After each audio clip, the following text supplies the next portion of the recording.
Greetings all, FerrariMan601 here.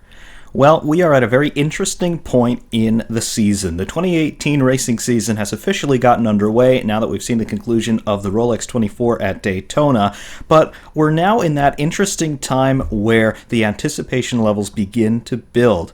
We've seen the start of racing on the international stage, but we still don't know anything about what the premier level of international competition is going to look like, Formula One. We have, of course, yet to see any of the 2018 Formula One cars. We're starting to see launch dates announced for them, and the earliest of them so far is Williams, which are going to be unveiling their FW41 Challenger on February 15th, but still, we do have some time before that car even breaks cover, and of course we have even more time before we see the rest of the grid, and of course winter testing gets underway. So what I'd like to talk about today is talk about some of the potential design directions, some of the potential design elements that we might see this year on the current crop of Formula One machinery. To aid us in this little intellectual exercise, I have taken some screenshots from Assetto Corsa of the RSS Formula Hybrid. Formula Hybrid, of course, is based off of a 2017 Formula One car, and in fact, the model was released before we even really saw the true performance potential of the 2017 cars. But for 2018, the regulations are staying fairly stable, fairly consistent relative to what they were last year in 2017. Although we do have a couple of big changes, the first of which I want to talk about right here is the lack of shark fins on this year's engine covers.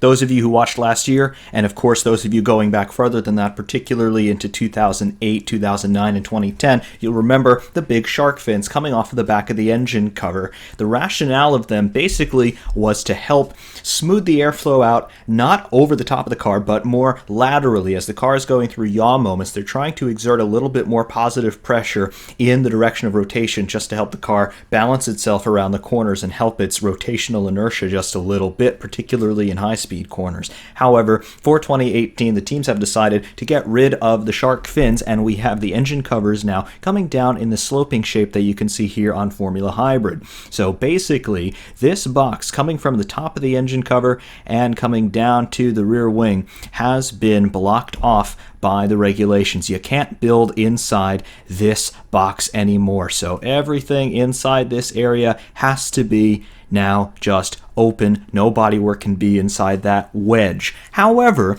there is a little bit of a loophole inside that space. The FIA, with the way that they have worded the regulations, have neglected to talk about anything in this particular little area on the back of the car, roughly inside the area of that half rectangle that I've drawn in there. So this area may well be free for development, and speaking of Williams before, there is even some talk that this year's Williams might have some sort of winglet activity happening in this area of the car. Of course, we'll have to wait and see what happens. In terms of the sorts of developments that we could see, it could be something along the lines of a monkey seat type device. It won't be a monkey seat because we're not going to have that either this year. The monkey seat, of course, is a little winglet above the single central exhaust outlet on the car, and we'll talk about that later on in some other shots.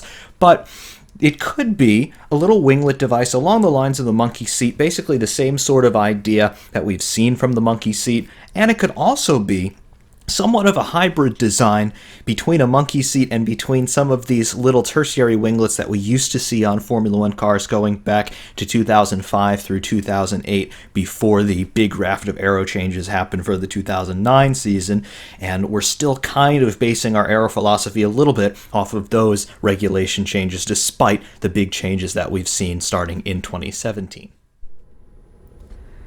On this next shot, here is a little bit of a closer look at the rear zone of the car, and here's where we can have a little bit better of an angle on that potential loophole in those regulations regarding the shark fin. The shark fin, as we know, it won't be there, but there is still a potential for some development in this area of the rear section of the car, roughly this rectangular area right where the suspension pickup points are. Again, We don't know entirely what kind of development could happen here. Will it be a winglet of some kind? Will they flare the bodywork upward in this area? Will they do something with the upper wishbones on the rear suspension to try and create some sort of a winglet type device here? Nobody really knows, but it is a potential workaround area, a potential loophole area that some designers have already identified, and they've already told the press, quite obviously. That's how I know about it. So do watch this area for any sort of development. Now, we can't really expect any sort of really intricate playing to happen here because the exhaust outlet, that is staying in the same place. We can't do anything in terms of redirecting exhaust flow to try and blow this area actively. So no matter what happens, this is going to be a passive section via winglets or bodywork, trying to manipulate any sort of airflow dynamics that can happen here. But the shark fin, as we know, is gone, as are the T-wings. Now, of course, it's a little bit difficult to find scale in a picture like this from the angle, but you know what the T-wings were. Now, roughly, they would be much higher, of course, than the initial box that I've drawn here, but the T-wings would be in this area here, mounted to the back of the shark fin. And the teams last year, some of them really did produce some rather sophisticated looking T-wings on the back of that shark fin. Ferrari debuted with triple element T-wings. The Force Indias, I believe, at some point in the season last year were running 4 or 5 element T-wings. All of those are gone now as well due to the deletion of those shark fins from the engine covers. But still, watch that red box down at the bottom of the picture there, right where the bodywork cuts off and the exhaust pipes start to exit the car. Watch that area for some potential aero development. And on this next shot here of the rear zone, once again, just talking about this area inside the oval there. That is the area that we might be seeing some development work below where the shark fin used to be, but still forward of the rear wing, still forward of the exhaust pipe outlet there, as you can see roughly in the center of the picture. So do watch that area for any potential development. Again, I don't know exactly what that would look like. Perhaps we could see some winglets running roughly at this height across the back of the car. We'll have to see if anybody decides to exploit that area of development. The other thing that we won't see on the cars next year, monkey seats. And the monkey seat winglet that we have seen thus far in Formula One in the last couple of seasons has been a winglet mounted either in roughly this position, rears of the exhaust outlet, or roughly in this position, rears of the exhaust outlet. The idea being you can get flow from the exhaust outlet energized to sort of blow across that monkey seat winglet and generate a little bit more downforce, of course, as the flow comes across underneath the rear wing and then that gets blown out the back of the car roughly from that angle. Of course, you got pressure exerted negatively here, the flow coming over the top side of the rear wing, creating downforce, giving you a net force in this direction. Every action has an equal and opposite reaction, so of course the flow coming off of the wing is going to roughly follow this profile out from underneath the wing and up and out the exhaust. So that is another area that we won't see anymore in 2018. So roughly you're going to see a rear wing profile, at least from the rear, looking somewhat like you see here in the shot. We have the main plane of the wing, of course, right here. This is your main plane. We're still going to see the same sort of slot gap that you can see here on Formula Hybrid. And in terms of beam wings, I do think we're still going to see appreciable beam wing structures. So, of course, this area I'm highlighting right now, this is the beam wing. It's basically a secondary main plane, but much smaller than the primary main plane. And, of course, it's sitting much lower between the end plates.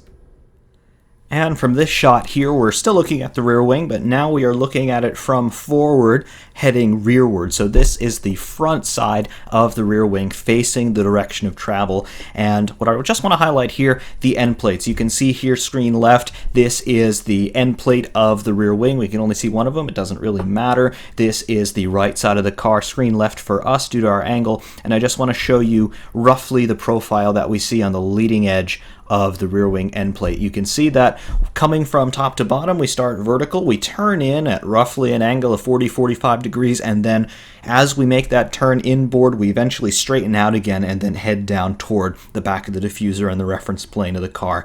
This was something that came out ubiquitously up and down the grid in 2017. We saw it on every single car, and I have no reason to suspect that we won't see something similar again this year. Additionally, here we can't quite see everything of it on this shot here, but you can just see the upper wishbones of the suspension. And what we saw this year was a pull rod rear suspension. So I definitely suspect to see pull rod rear suspensions ubiquitous once again in 2018. Every single car last year ran a pull rod rear with a push rod front, and I definitely suspect that we're going to see exactly the same in 2018. Switching to the front of the car now, here is the front nose and the front wing structure. You can see here RSS did a very good job with Formula Hybrid in predicting what the overall front wing geometries were going to be for 2017. And here we can see we have a very complicated front wing on Formula Hybrid, and it does very well match what we eventually saw in reality from the 2017 Formula 1 cars. You can see we have our main plane section, which runs, of course, here, the leading edge of that main plane, following a delta profile, which we can't really see from this shot, but each end of the wing, each extreme side of the wing flared backward a little bit in a roughly delta shape. And of course, counting up from the main plane, we have secondary flaps. So we have 1, 2, 3, 4, and then we have cascade elements for flaps 5 and 6, and then we have these two inverted U channels moving toward the outboard sides of the wing. Now, this is something that we're probably going to see in further iterations, in further development in 2018. Again, the Aero regs, for the most part, staying pretty conservative, staying pretty consistent with what we saw at the start of 2017. So definitely look to see similar rear wings and similar front wings to what we've already been looking at on Formula Hybrid here. Of course, the real-world cars, they've already had a year plus development time, so definitely expect to see similar front wings, but definitely more sophisticated than what we're seeing here. Additionally, on this shot, I want to point out the nose tip. You can see what RSS decided to do on this nose tip. You could call it a pseudo thumbnail nose, and of course we saw designs quite similar to this on the Mercedes and Toro Rosso last year. Ferrari and Williams, for example, they decided to go a little bit more extreme than this and give us a little bit of a finger nose, but definitely expecting to see similar geometries on the tips of the noses this year, 2018. Final thing from this shot that we can see right here in this area, this is the S-duct outlet here on Formula Hybrid. We saw S-ducts on many cars in 2017, and certainly I am expecting this to be similarly another area of development, another area of exploitation in 2018.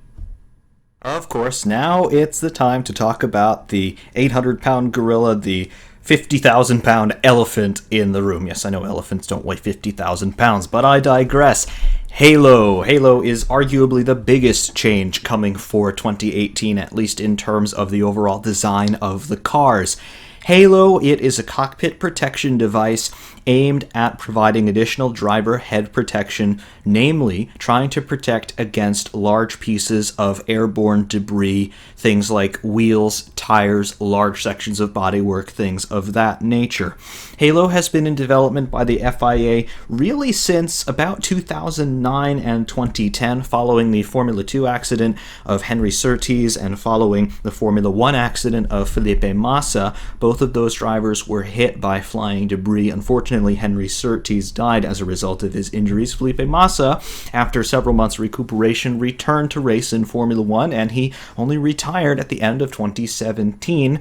Additionally, in IndyCar, we saw fatalities involving drivers Dan Wheldon and Justin Wilson. Both arguably maybe could have been assisted with some sort of cockpit protection device along the lines of Halo. And then, of course, in 2014, we did have the loss of Jules Bianchi at the Japanese Grand Prix, again receiving injuries to the head due to foreign bodies impinging in the area of the cockpit. Now, I don't want to get into would the Halo have helped these guys or not, because there is a very viable and useful argument to be had on both sides of that equation. But Halo, what's it going to look like roughly, and how is it going to change the looks of the cars? Well, The most intimate view that we're likely to get of it is from the onboard cameras, and many of those onboard cameras look at a field of view roughly equivalent to the angle we're looking at right here. We're overlooking the cockpit and the front section of the monocoque facing forward. The halo is going to basically impinge on our field of view roughly in this sort of area. Once we get our tool selected and start drawing, the halo basically is going to come around like this. It's going to loop around in front of the cockpit, and then of course it'll be symmetrical, but it'll be coming back toward the monocoque like that. So roughly this arcing area is where we're going to see halo, and additionally there is going to be a central stay on the halo roughly in that area.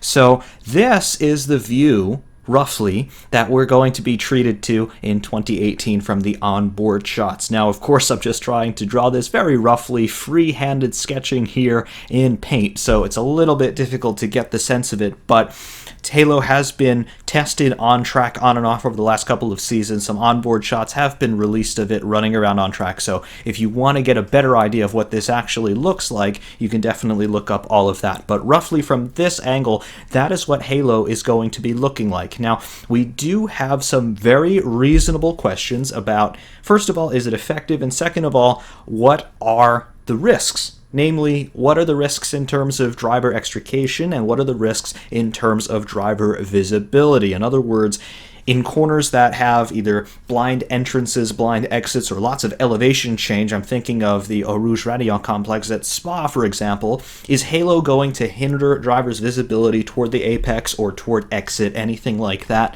Time will tell, really. The FIA have undertaken significant testing with Halo, and they're satisfied with their outcomes, and they're integrating Halo into the designs for Formula 1, Formula 2, and Formula E right now. So this is what we've got. I am not a fan of it. I know many of you are not fans of it either, but this is what we've got to deal with right now.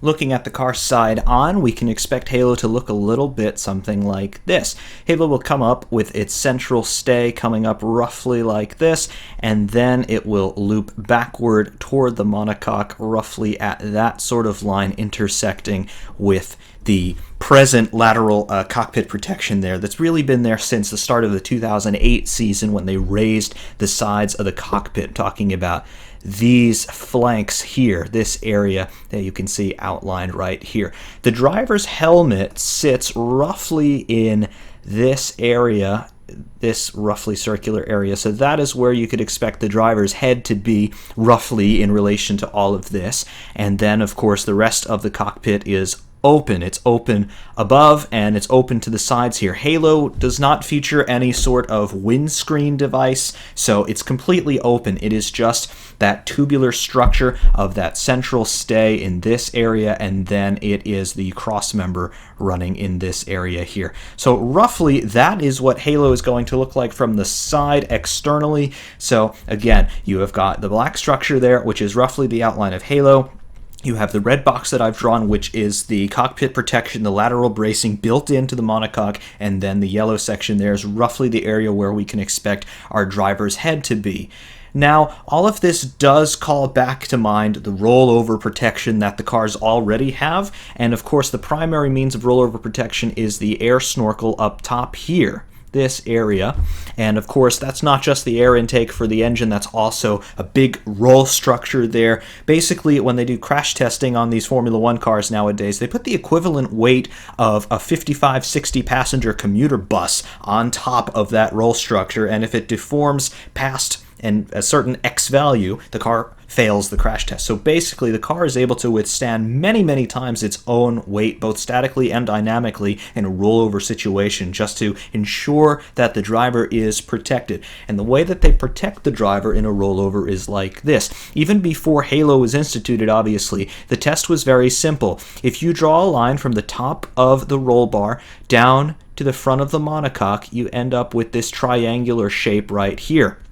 The idea is you want the driver's head obviously to be below that red line, and basically if you come in and draw a straight line coming down from the hypotenuse to the driver's head, it cannot exceed a certain X limit in the Y direction, the vertical direction here. So say where I've drawn that black line is the limit. If the driver's head is below that, then he is deemed safe to run. Halo basically is just helping to bolster a little bit of that rollover protection as well. Is it really necessary? No. We have seen rollover accidents, of course, many times in Formula 1, and up until 2018, Formula 1 has been a 100% open cockpit design, and I honestly cannot recall the last time that we had a driver sustain head injuries in a rollover, and the most recent major rollover that I can recall, 2016, the Australian Grand Prix, Fernando Alonso getting airborne and rolling over in the gravel after crashing with Esteban Gutierrez, and he just jumped out of the car and he was totally fine. So in terms of rollover protection, Formula 1 cars have already been very safe. Halo arguably is only going to improve things. Now, of course, I don't want to get into the potential problems that can arise from a car being stuck on the halo if there is some sort of failure to the primary roll structure, which is, again, that snorkel. But, again, halo sitting inside the hypotenuse of that triangle that you get if you draw a line from the top of the snorkel down to the top of the monocoque. And now, finally, our last shot from the cockpit, roughly the driver's perspective. Of course, this is the view presently that we get from the cockpit without any sort of obstructions, and you can see visibility is quite good.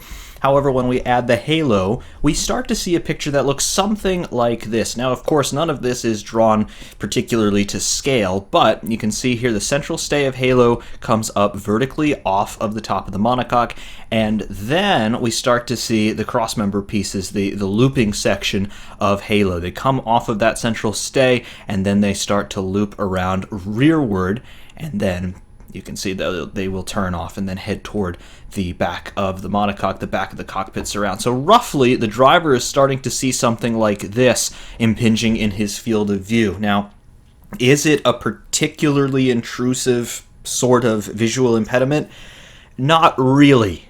But at the same time, does it limit what the driver might be able to see laterally? Again, I don't profess anything to be drawn exactly to scale in this view. Perhaps if we sort of modify the trajectories of those looping sections a little bit, you can start to get something which looks a little bit along the lines of this, and then, well, depending on what the actual slope is of those loop members heading to the back of the monocoque there, the back of the cockpit surround, if the driver turns his head to the left or to the right, is he looking at the side of the halo, or is he looking out the side of the car, and is he able to see the mirrors without any obstruction? Is he able to see anybody running alongside him without obstruction?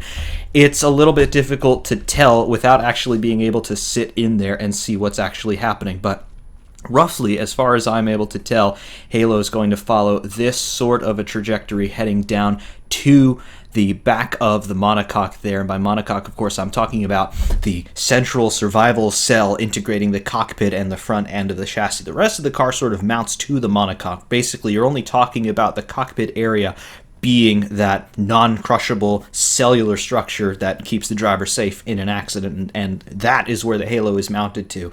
So essentially, this is the picture, roughly, of course, big caveat, roughly, that we are looking at here in terms of frontal visibility in 2018.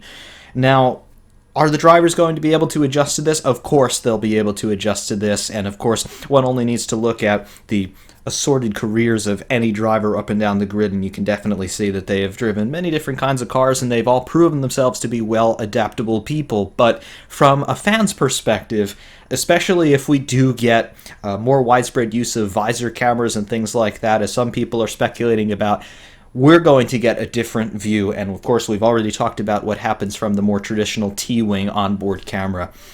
It's going to be a change of scenery for all of us, and of course from the external television cameras, we're going to be seeing a whole lot more of the halo than we are the drivers' helmets this year, and that's definitely going to take a lot of getting used to. Now, all of the prototype versions of Halo have been colored black. They've just been bare carbon for the most part, and they've been given that dark gray black color because that's the color of carbon. But this year, the teams are going to be allowed to paint the Halo whatever color they want. I imagine most teams are going to blend them in with the primary color of the car's bodywork, so they'll be a little bit less visually intrusive in that sense. And also, the teams are going to be allowed to add aerodynamic appendages to the Halo, basically fairings that are not designed so much to generate any downforce. They're not designed really to give any performance benefit. They're more so designed just to help ease the aerodynamic impediment brought onto the cars via the integration of Halo. Again, we'll see how the teams work with that. A lot of teams have come out saying that they've been caught out a little bit by the integration of the Halo into the design. Of course, by the time Halo was finalized, coming around July and August of 2017, the teams, many of them anyway, were already a long way along the development of their 2018 cars, so particularly teams like Mercedes, Ferrari, and Haas, even, believe it or not. They've been caught out a little bit trying to integrate Halo into their designs, but I'm sure all of those headaches have been solved by now, and the teams will have no problem getting their 2018 challengers out in Barcelona for the first test. However, that is all I've got for you today. I hope that this was interesting. Again, just trying to speculate a little bit in terms of some of the design elements that we may or may not see in 2018 Formula One. Of course, as we start to see the launch ceremonies of all of the new cars, we will be covering that, and we'll be trying to dissect all of the different design traits that we see in the 2018 cars as they come to us. So please do stay tuned for that. Until next time, though, thank you all very much for watching. Ferrari Man 601 saying thanks, and we will see you soon.